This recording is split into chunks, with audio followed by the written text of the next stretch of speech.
Trump ఒంటెత్తు పోకడలకి రివర్స్లో వెళ్ళాలన్నటువంటిది Europe సమాజం నిర్ణయించింది. యూరప్ దేశాలు అత్యవసరంగా సమావేశమైంది. లండన్ దాన్ని ఏర్పాటు చేసింది, ఇంగ్లాండ్ దాన్ని ఏర్పాటు చేసింది, కీర్ స్టార్మర్ ఏర్పాటు చేసింది. ఇందులో ఒక ప్రత్యేకత ఏంటంటే లీడ్ చేసినటువంటి ముగ్గురు నలుగురు కూడా ఆయా దేశాల్లో ప్రజా వ్యతిరేకత ఎదుర్కొనేవాళ్ళు.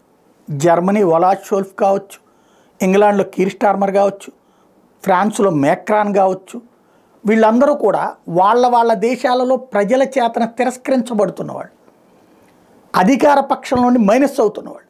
వీళ్ళు ఇప్పుడు హీరోయిజం కావాలి. అక్కడ అంతర్జాతీయంగా ట్రంప్ను ఎదిరించిన ధీరుడు జెలెన్స్కీ, ఆ ధీరుడికి అండగా నిలబడుతున్నటువంటి మహానుభావులు వీళ్ళందరూ అన్నటువంటి కోణాన్ని ప్రొజెక్ట్ చేసుకుంటూ కీర్ స్టార్మర్ని ఇవాళకి వాళ్ళ ఎన్నికలు జరిగితే దించేయాలన్నటువంటి రూట్లో బ్రిటన్లో ఉన్నారు.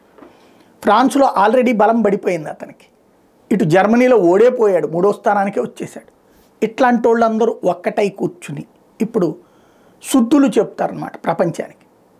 ఏంటయ్యా అంటే శాంతి చర్చలలో వీళ్ళు పాత్రదారులు అయి ఉండాలి, భాగస్వాములు అయి ఉండాలి.